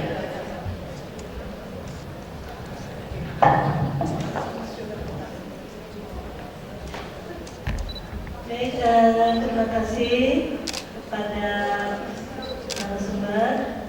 Alhamdulillah, ya saya juga mengucapkan terima kasih kepada teman-teman di daerah ya. Karena kita negosiasi kemarin, alhamdulillah semoga terbentuk dan yang lain menyusul. Terima kasih atas kehadirannya. Saya ingin bertanya, boleh siapa aja yang menjawab, pada Prof. Tamrin atau Ibu Kadis atau Ibu Ketua Umum Semi Perempuan kita. Kebetulan saya dulu pernah menjabat sebagai Kepala Pusat Gender dan Anak di IAIN. Nah, pengalaman saya itu menjalankan kegiatan itu agak sulit sekali. Program kita ini banyak, tapi bagaimana cara kita mengerjakannya? Nah, mungkin mohon arahan dari Bapak Ibu Prof, Dr. Harkuana dan Dr. Zoya, bagaimana cara kita untuk melakukan kolaborasi atau bagaimana, terutama juga untuk teman-teman di daerah ini. Nah, itu mohon bagaimana arahan. Itu saja, singkat saja. Terima kasih teman-teman. Ya, selanjutnya silakan ya. Yang kedua sebutkan nama dan asal. Bismillahirrahmanirrahim. Silakan. Saya Hajijah dari Perempuan ISMI Sintang, Kabupaten Sintang. Terima kasih kepada Bapak dan Ibu yang sebagai narasumber. Kami, terutama saya, memang baru bergabung dengan Perempuan ISMI dan ditunjuk oleh kakak kami juga sebagai wakil sekretaris di Kabupaten Sintang. Dan kami mohon dukungan semua dari pihak, sepertinya program yang disampaikan oleh Bapak dan Yuda terutama, dan Ibu dari perempuan. Nah, tadi yang disampaikan bahwa sepertinya lembaga-lembaga seperti KPAI itu di Kuburaya, di Kota Pontianak itu ada. Alhamdulillah Sintang belum ada, tapi stuntingnya malah berkurang. Kemudian juga kekerasan dalam rumah tangga serta itu juga berkurang. Tapi tidak menutup kemungkinan itu berkurang. Apakah karena lembaganya tidak ada atau memang tidak diketahui? Karena lembaganya tidak ada dan diketahui karena ada lembaganya. Mungkin itu menjadi sebuah program atau seperti apa yang harus didobrak oleh perempuan ISMI untuk bisa mengadakan di setiap kabupaten. Sepemahaman saya di Kalbar ini hanya baru ada 2 lembaga yang khusus untuk menaungi perempuan dan anak. Mungkin ada terobosan seperti apa yang harus kami lakukan. Kemudian untuk ada program untuk kerjasama karena ini lagi momen demokrasi untuk teman-teman yang mau nyalek, sepertinya untuk perempuan ada tidak mencapai 30% yang duduk.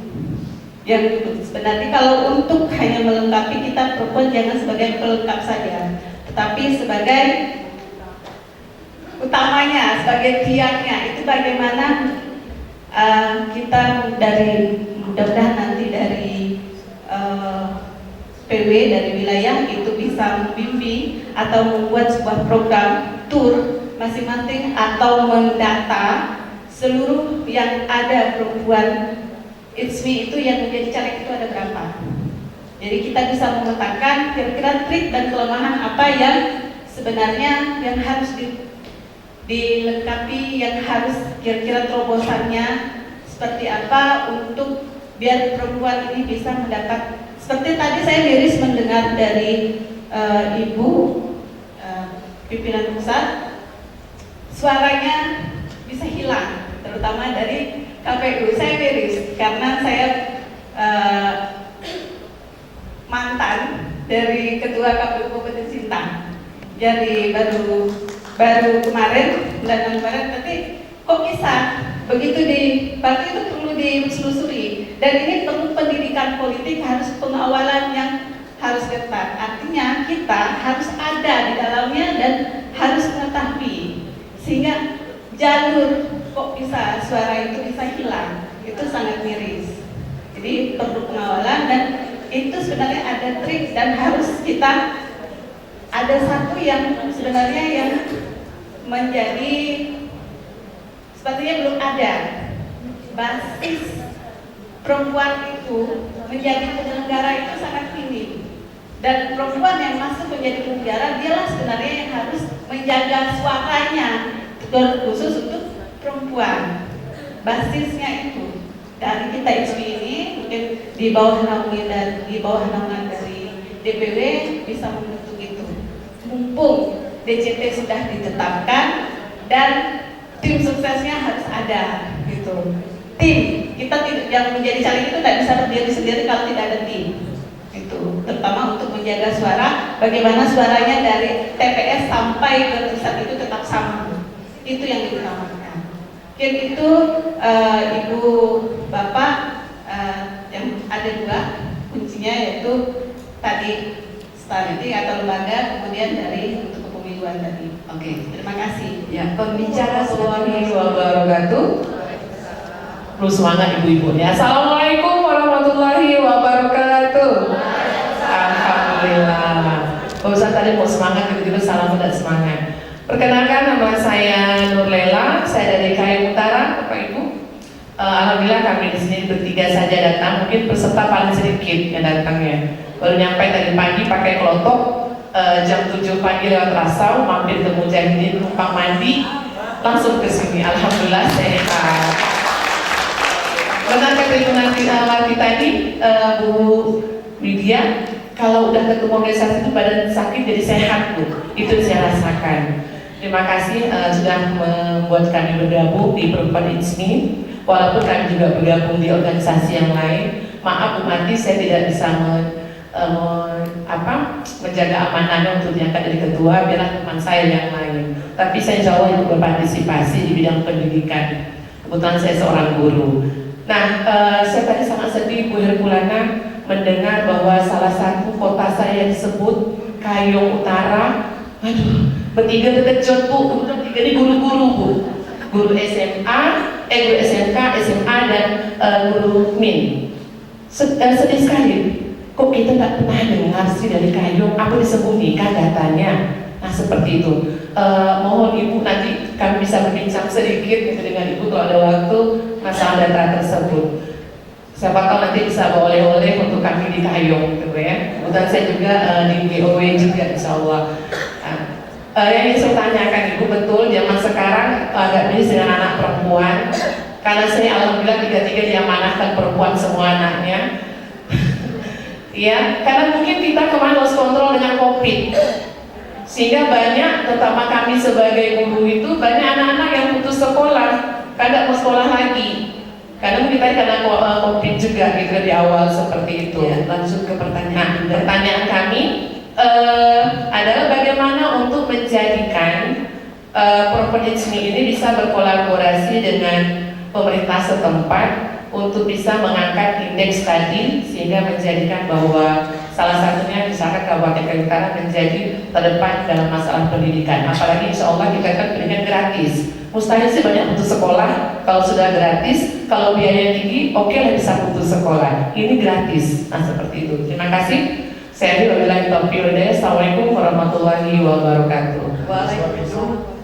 Ketika kita membuat rencana ini, kita harus mampu meyakinkan bahwa apa yang kita usulkan itu penting dan juga menjadi bagian yang dia pikirkan, menjadi bagian yang dia kerjakan.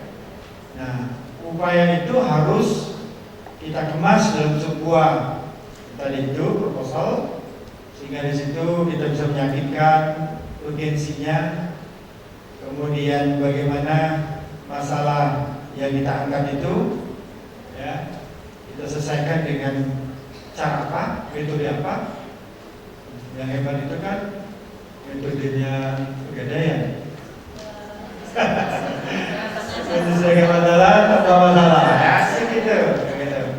Nah, ketika itu kita ketemu secara saintifik, kita susun dengan bagus, maka memang perlu kita hadir face to face, ya, secara fisik kita harus hadir. Bisa jadi yang kita tulis dalam proposal itu masih ada yang tidak komunikatif, pesan tak sampai. Nah itu dia.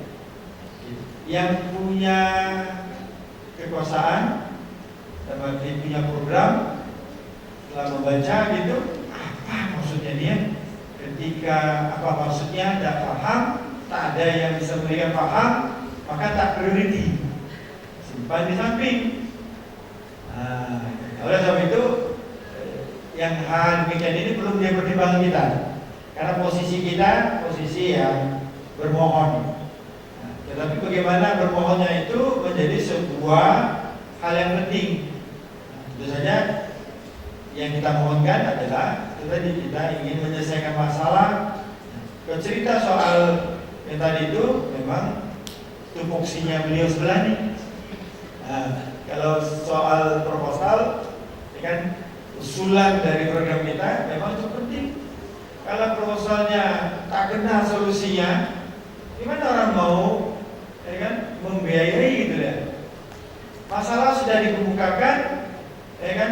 Ketika bicara solusi, contoh, saya mau nyempling air di planet Mars. Pakai apa? Pakai Garuda. Nyampe enggak? Akan pakai nyampe.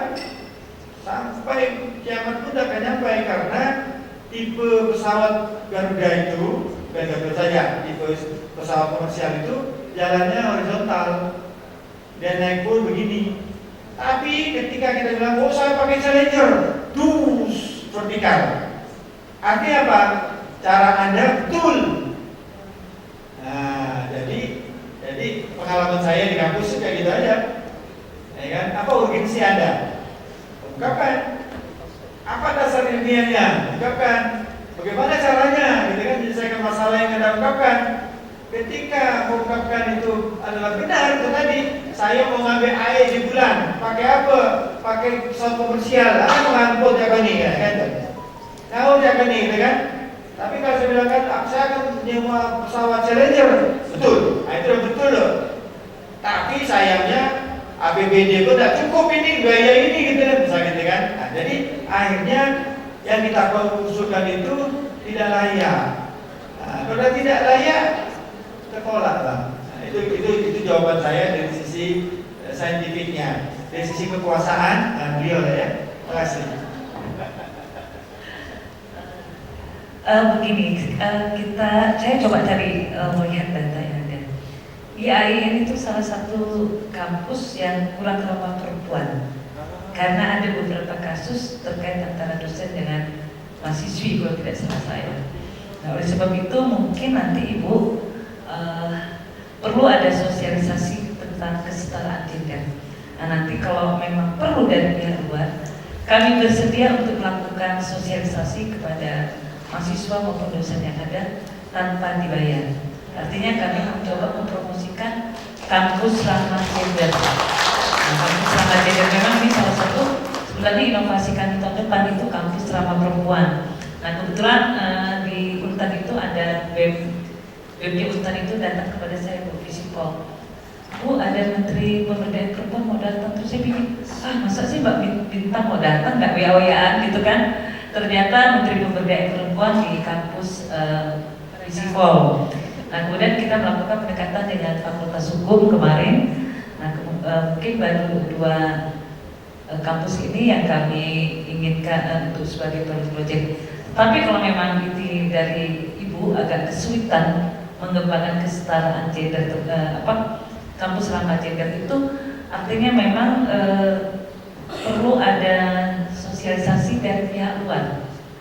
Salah satu strategi. Nah, setelah itu baru nanti apa sih program yang nyata seperti sarannya Pak Tamrin. Saya rasa demikian. Kemudian tadi ada Ibu yang terkait dengan Kayu Utara, itu saya juga kaget Bu, karena kami rapatnya di Menko Polhukam. Data itu disampaikan oleh Menteri Luar Negeri Kemenlu, ya Kemenlu menyampaikan ini loh Kalimantan Barat ini termasuk kita kalau tidak pidana perdagangan orang, kita termasuk darurat. Kenapa? Karena kita itu transit. Selain transit kita juga mengekspor. Nah, ternyata nanti tanggal 20-21 ini kita akan ada dari asosiasi terkait TPPO.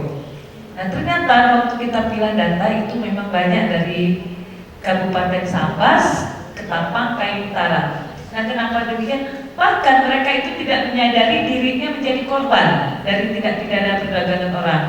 Salah satu dari Kayu Utara, dia pulang terus dia merekrut temannya.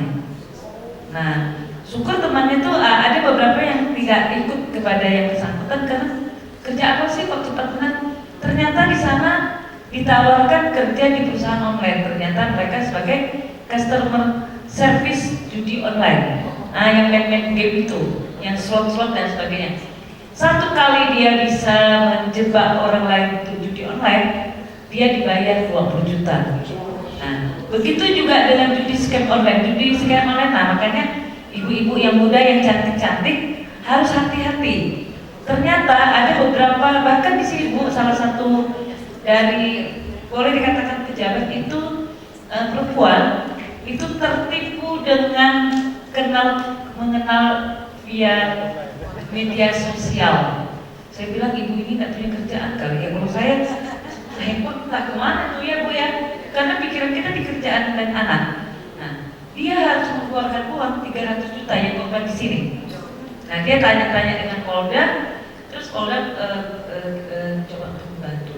Nah, ternyata anak-anak kita yang di sana di Kamboja itu, saya tanya, itu perekrutan seperti apa? Perekrutannya melalui online. Jadi hati-hati kepada anak-anak kita supaya termasuk guru-guru disosialisasikan supaya anak-anak jangan tertarik untuk direkrut di perusahaan online. Kenapa? Nanti yang mau wawancara itu bukan bukannya manusia, mesin.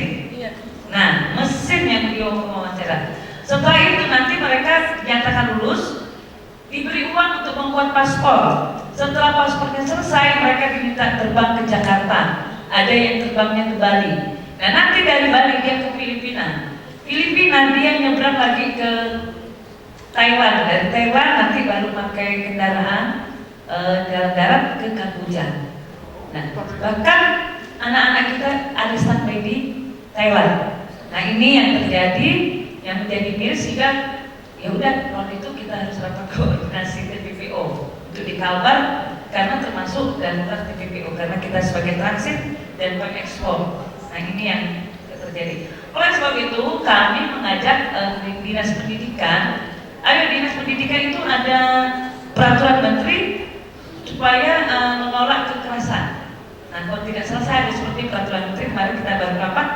Kalau saya bilang dengan Ibu Kadis Pendidikan kami ada program sekolah ramah anak. Makanya saya mengundang teman-teman di P3A Kabupaten Kota agar membentuk sekolah ramah anak. Nah, Kabupaten Melawi, kemudian kami kunjungan di Melawi sudah ada SMA sekolah ramah anak. Nah, seperti itu. Jadi, dan kita bahkan inovasi dari Kementerian PPA itu adalah Desa Ramah Perempuan dan Perlindungan Anak, karena kejadian-kejadian itu berada di keluarga. Artinya keluarga berada di mana? Keluarga berada di RT, di RW, di lingkungan. Artinya dia berada di kelurahan dan berada di desa. Desa berada di dusun. Nah, itulah cara pikir dari Bu Bintang kemarin, inovasi beliau. Nah, ini kami tidak lanjutin. Nah, saya dengan teman-teman kita buat ini aja deh, Intan. Apa tuh Intan, Bu? Cinta ibu dan anak, saya bilang. Nah, cinta ibu dan anak. Nah, kalau kita mencintai orang tua perempuan, dicintai anak. Seperti itu. Karena kekerasan terhadap perempuan sangat tinggi, meskipun ibu bilang ada kekerasan terhadap laki-laki yang dilakukan perempuan. Ada pengaduannya. Saya rasa demikian. Nanti kita bersinergi. Memang pusat kita memang ada di sekolah-sekolah juga dan sampai ke desa. Terima kasih.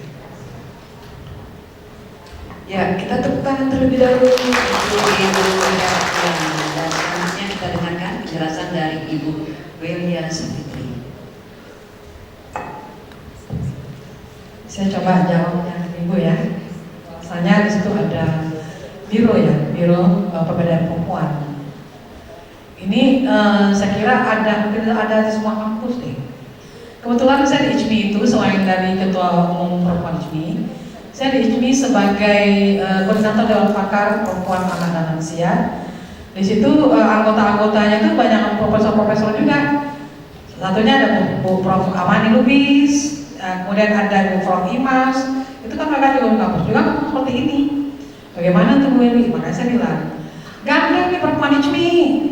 Kita kan bisa cari dana CSR, kampus nggak bisa. Kampus tuh pakai dulu proposal, kalau sebenarnya ini kalau dekat dengan rektor, oke, kalau tidak belum tentu. Kenapa saya bilang itu? Saya S3-nya komunikasi politik. Jadi semuanya itu seperti itu. Kenapa gampang ininya? Yaitu pendekatan itu paling penting. Ya nggak Pak Prof? Oh, iya itu. Jadi kalau pakai gandeng ormas, orang-orang ormas ini kan aktivis. Nah, kalau aktivis itu dia akan ketika proposal masuk itu ditelusuri, dan bisa diam kita. Kalau saya bisa misalnya dana CSR katakanlah misalnya pegadaian yang nggak dapat, kita ambil proposalnya lagi. Kalau nggak gitu nanti jadi fitnah. Di organisasi ini nih. Nah, jadi gandeng itu. Dan saya juga banyak keluhan dari teman-teman itu ya gitu. Wah Mani, Mary, tolong dong aku cariin ini sponsor apa kayak gitu. Itu untuk kampus, bukan untuk badan perempuan lagi. Agak susah, karena itu institusi. Dan tidak gampang juga kampus mengeluarkan dana untuk itu. Karena di audit ujung-ujungnya KPK. Kalau ormas apaan? Audit dikasih kita ya selesai. Pertanggung jawab kita adalah sama Allah dan organisasi kita. Nah itu bedanya, gandeng. Jadi udah ada di Perempuan ICMI, ya udah gandeng. Udah lancar semuanya. Politik nih, ini menarik. Saya mantan caleg 3 kali. Umur urut 1. Dari Partai Amanat Nasional itu memang aku diprioritaskan harus jadi. Karena ketua, saya itu ketua pemberdayaan perempuannya. Ketua pemberdayaan perempuan itu kan kalau nggak jadi kan diketahui oleh partai lain. Kok bisa tidak jadi gitu? Masalah kuota 30% itu sekarang tuh banci, kan nggak banci apa? Boleh, cuma itu aja. Kalau saya lain lagi, saya kumpulkan semua perempuan PAN seluruh Indonesia, sekian ratus orang sampai 500 orang yang jadi caleg semua, tekan vote ketua partai. Saya maunya kuota 30% di nomor urut 1. Pak Hatta bilang ini apaan sih? Kalau enggak ya udah, oh saya semuanya jadi caleg kok kan? Mau mampu juga tuh. Udah berani. Akhirnya deh kalau bisa kamu tulis tiketing yang bagus bahasanya. Nanti kalau dicoret-coret, tadi coret pakai tangan saya. Ya udah terus mana Pak? Udah, kamu lebih nenteng aja nanti. Nih, jadi kayak naskah proklamasi. Sampai kayak gitunya Bu. Bisa tuh, tapi kita dimusuhin kaum Bapak. Bayangin 30% dari 79 dapil berapa orang tuh nomor urut 1 gitu. Oh, saya argumen lagi. Bapak-bapak tolong sabar ya. Dapat nomor 1 aja kita belum tentu jadi loh. Jadi tidak mungkin tuh antara Duren sama Mentimo disatuin.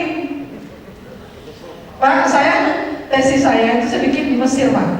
Itu mengenai peran politik perempuan Mesir. Karena saya lihat di dalam Islam itu negara-negara Islam yang maju itu dari Mesir.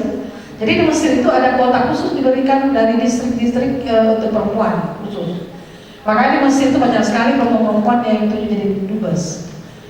Jadi sebenarnya saya juga mengumpulkan ini semua ormas perempuan. Ayo kita diskusi nih, maunya kita apa? Kalau kalian diam aja kita ya udah diam, selesai. Tapi kalau kita bersatu, itu tadi bersatu kita teguh. Bercerai kita, nah itu bapak tuh ya. Bersatu kita teguh, bercerai kita kawin lagi, itu bapak tuh. Pak, nafsu tuh laki dan perempuan ada. Jadi ketika bapak mikir itu, ibu-ibu juga mikir begitu. Nah nangis nanti. Nah, makanya tadi kenapa anak-anak yang jadi korban? Ketika bapak ada main-main kita juga karena dendam mungkin ya ibu. Emang kamu aja bisa, kita juga bisa kok gitu. Kita ganggu suami orang, karena ada begitu juga ibu-ibu. Saya sering kok diskusi sama ibu-ibu. Kenapa kok ini selingkuh? Kenapa gini? Aku jengkel sama suami saya. Emang kayak dia aja ngelaku, kita juga. Astagfirullahaladzim. Makanya keluarga Sakinah yang itu tuh Wisma Tamarot itu sebenarnya. Saya tuh tempat curhatnya kaum bapak, tempat curhatnya juga kaum ibu. Karena saya sebenarnya single parent juga, tapi aku ini adalah suami saya meninggal 10 tahun yang lalu.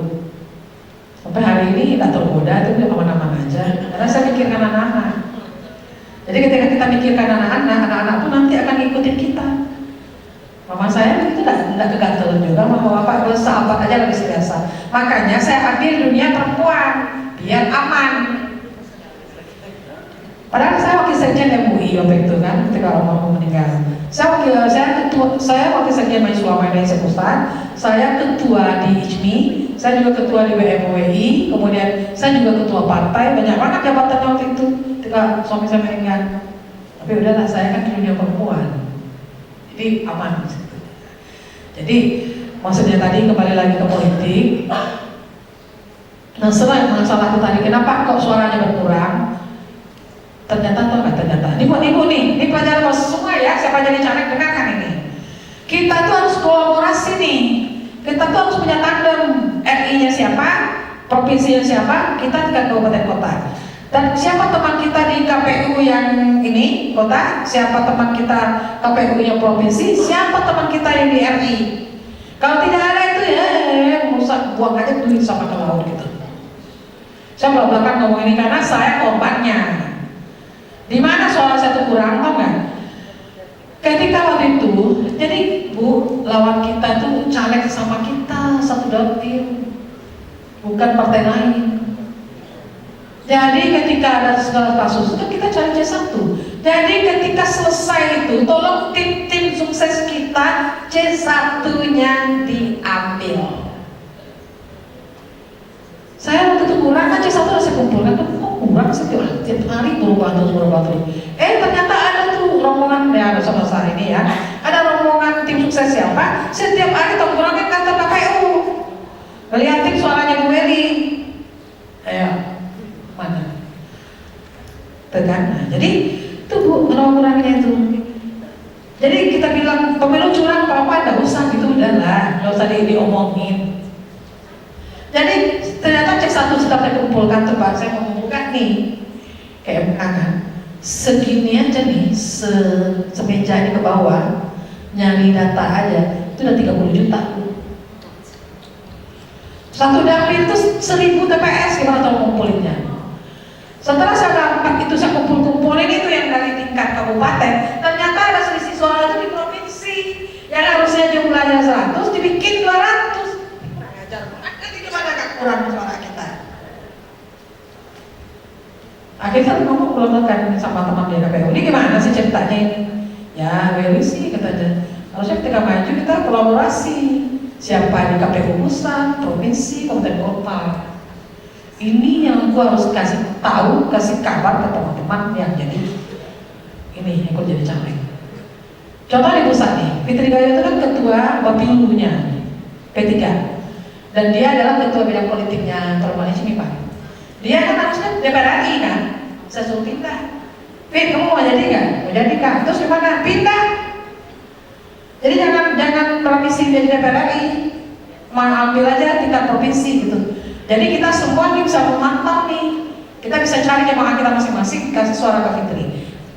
Walaupun kamu P3, saya dari PAN, saya tak peduli, berarti suaranya untuk Fitri. Begitu jadinya. Kita di pusat, hampir separuh dari struktur kepengurusan HMI pusat jadi caleg Bu. Nah, begitu juga tadi yang alhamdulillah nih kita kasih kabar dari teman kita KPU.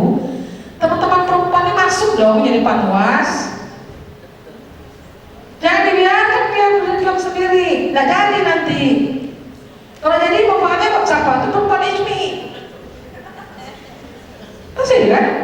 Nah sekarang jadi kita perempuan ISMI, emang nggak sedikit duit keluar bapak lah sebagai bapak belum semuanya. Saya lebih suka mereka motivasi gitu Bu, apa adanya, ngapain pakai bahasa intelektual, nanti nampang semua. Kebiasaan ISMI begitu konsepnya banyak, tapi aplikasinya mana? Di perempuan ISMI saya tidak mau ini. Kita bisa contoh satu nih, Aisyah Pusat. Aisyah Pusat itu dapat program dari Menteri Kesehatan, itu mengenai sosialisasi tuberkulosis. Tahu nggak dana berapa? 4 miliar sampai tingkat kabupaten kota. Coba kalau hanya kita perempuan ISMI bisa mengakses itu sangat mungkin. Makanya saya bilang, tolong ya perempuan ISMI, siapa yang mau dilantik provinsi, sampaikan tingkat kabupaten kota. Walaupun misalnya orangnya ketua, sekretaris bendahara. Kemarin kalau saya jawab, Bu ini kita mau lantik, ada nggak kabupaten kota? Kalau nggak saya belum, mungkin aja dulu sebulan lagi atau 2 bulan lagi oke sebenarnya. Karena banyak gunanya. Kalau ada datanya kan enak. Kebetulan ketua komisi 8 DPR RI itu juga teman saya. Jadi kita bisa mainkan di situ anggaran-anggaran itu. Jadi terima kasih tadi sama KPU. Jadi semua itu tidak ada tidak mungkin, semuanya mungkin. Terbukti. Diselisihkan aja tuh. Ada satu ini gara-gara IT ini bukan juga manusia yang bikin. Ada tuh yang ngomong belak-belakan tuh. Kamu kenapa bisa jadi DPR RI? Gampang Kak, apa yang gampang gitu kan? Saya dapat 10.000, saya tersusu aja di adik yang IT itu tambah 01. Astagfirullahaladzim, kebetulan jadi melompat tuh 10 kali lipat. Ya karena dia lihat yang lain-lain akan mau tuh menggugat. Yang lain akan gugat, akhirnya dia bisa mainkan ke DPR RI. Jadi orang jadi menjadi sesuatu itu karena kelihaian, bukan kelicikan ya, kelihaian seseorang. Jadi ini perempuan sangat mungkin untuk itu, jangan kalah. Saya bukan menafikan kaum bapak ya, jadi banyak sekali contoh-contohnya. Bahwasanya untuk kolaborasi itu ini pakai tandem, nggak bisa enggak. Keluarga libatkan semua. Kalau enggak itu cuma kasihan kan? Kita ada modalin katakan 1 miliar, 2 miliar. DPR RI itu yang kelima sekarang Bu. Itu belum menjadi loh. Karena yang paling susah itu pengamanan suara.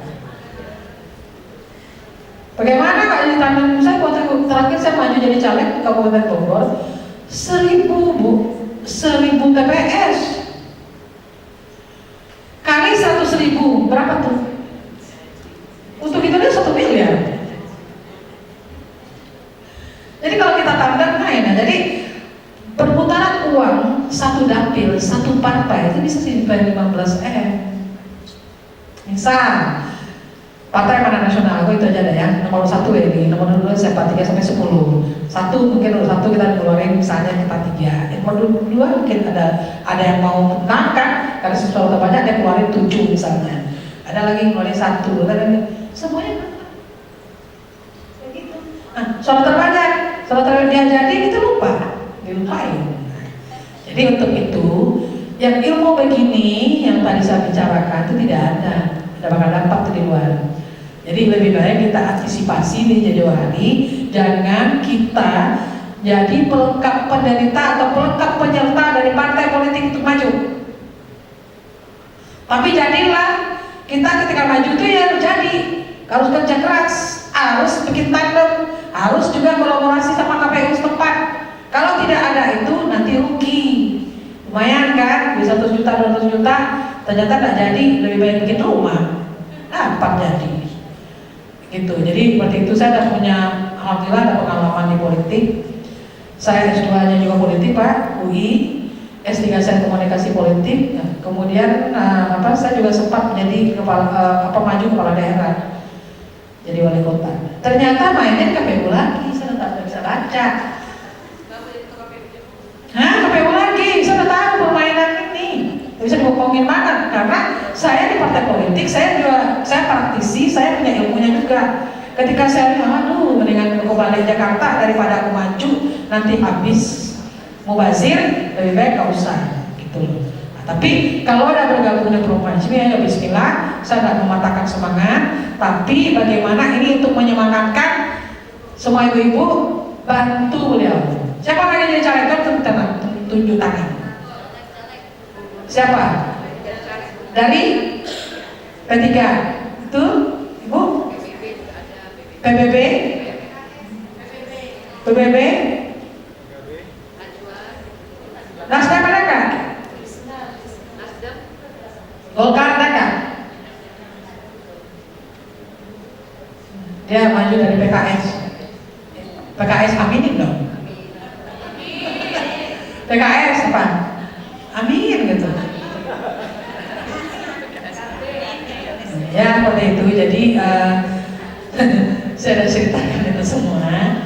Makanya ini udah ada MOU-nya ICMI dengan dengan KPU. Tapi kita belum membuat programnya itu apa. Syukur-syukur nanti sosialisasi undang-undang pemilu. Jadi kalau sosialisasi undang-undang pemilu, bisa Ibu nanti sebagai fasilitatornya. Dibiayai oleh KPU. Jadi menjadi seorang caleg itu juga nggak harus duit kita yang keluar Bu. Saya dulu kasihan karena banyak ada beberapa orang yang pengen aku jadi, itu mereka patungan. Jadi nggak dari duit kita juga. Saya bukan orang yang banyak duit juga, tapi saya dikasih nomor urut gitu. Karena ingin jadi di sana. Tapi nggak garis tangan karena doa ibu saya itu berikanlah yang terbaik buat anak saya. Doanya itu. Mungkin demikian saja ibu-ibu ya. Silakan nanti kita kontak dan saya titip sama Ibu Ketua Bu Marti, ini bina terus, jangan cuma hanya sampai pelantikan, tanggung jawabnya cukup banyak. Ini udah ada narasumber 2 yang akan menunjukkan jalannya. Ada Ketua HMI, Orwil, dan ada Ibu Biro. Jadi kalau saya punya data dari skala baru di kabupaten ini kan lebih bagus. Mungkin di pusat mungkin bisa kita nego dengan kementerian apa, kan nggak harus Menteri Pemberdayaan Perempuan. Ternyata ada Menteri Agama, ada Menko Kesra, apalagi Menteri Sosial, semua kementerian masukin aja. Saya udah bilang sama teman-teman, masukin aja semuanya. Minimal menterinya kenal sama kita. Gitu. Programnya ada apa enggaknya ya nanti urusan aja. Tapi mereka udah tahu ada perempuan HMI, insya Allah nanti mereka akan ini lagi. Apalagi kalau jadi acara kita Muzakarah itu di istana, itu kan booming lagi. Karena HMI Pak di bidang perempuan udah terlambat 30 tahun. Kenapa saya bilang ini? Harusnya 25 tahun yang lalu udah ada nih perempuan HMI. Tapi karena tidak ada ya kalah kita. Malaysia banyak loh TK-nya, ada PKIA-nya, Muslimat NU juga ada TK-nya. Ini perempuan HMI punya apa?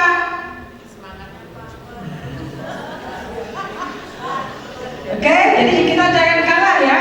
Kita jangan kalah karena kita sudah merangkul semua lini. Kita merangkul ormas, kita merangkul politik. Masa kalah? Oke. Kalah maksud aku tuh bukan kalah di politik, tapi kalah strategi dari yang lain. Jadi saya sudahi dengan yel-yel kita, ikutin saya. Ketika saya sebut perempuan Ijmi, yang pertama jawabnya manakala. Setelah itu saya sebut lagi perempuan Ijmi, jawabannya adalah mandiri. Setelah itu saya sebut lagi perempuan Ijmi, jawabannya adalah cendekia. Setelah itu bersama kita maju. Oke? Perempuan Ijmi berakhlak. Perempuan Ijmi mandiri. Perempuan Ijmi cendekia. Bersama kita maju.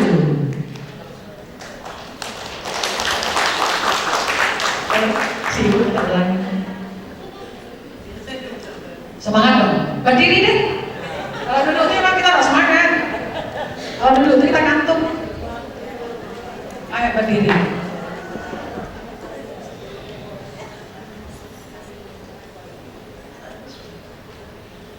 Perempuan Ijmi berakhlak. Perempuan Ijmi mandiri. Perempuan Ijmi cendekia. Bersama kita maju. Sekali lagi. Nanti baru Allahu Akbar ya. Oke. Jadi semangat lagi. Tuh, ibu aja semangat. Masa perempuan juga semangat? Bapak aja semangat. Masa kita nggak semangat? Oke. Ulang lagi.